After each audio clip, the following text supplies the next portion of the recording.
My parents bought this property in '74. They farmed it ever since. Bal Bath's family home in Blueberry Farm is typical of the properties here in South Richmond. Farmsteads and big homes, where owners tell us there was never a thought that their ownership status could change. And no one ever talked to them about that possibility. Well, I think the leaders are dealing with it very poorly. There was, like I said, there was no consultation. Which is why Richmond Mayor Malcolm Brodie's recent letter to 150 property owners affected by the Cowichan tribe's title case has hit like a bombshell. The mayor warned the case could compromise the validity of their ownership and invited them to an information session later this month. So the question is, will anybody want to ever buy a property that is being so affected? Could you get a mortgage and secure that mortgage or other financing by a charge on that property? Brodie admits his motive was not just informational, but was designed to trigger a larger political debate about the issue, where he says the provincial and federal input in that court case failed to insist that existing private property should be off limits in land title cases.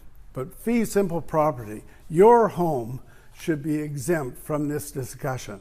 It has to be handled in some other way. Well, the NDP government is appealing the decision that led to this. Opposition parties were quick to say their handling of this case threatens property rights everywhere. There isn't an area in this province that is not going to be potentially impacted by the decision that is coming from this court case. If they want people to feel more confident, if they want to make sure that we don't end up with resentment on behalf of property owners towards any other groups in BC, they need to be more clear about what the potential impacts could be and what they intend to do about it. We reached out to the Cowichan tribes but didn't hear back in time for this story. Though here's what they said at their news conference in August. The courts remain an option for First Nations when we are not heard and our rights are ignored. We did not pursue this case with malice or ill will. We're not here to fight against anyone.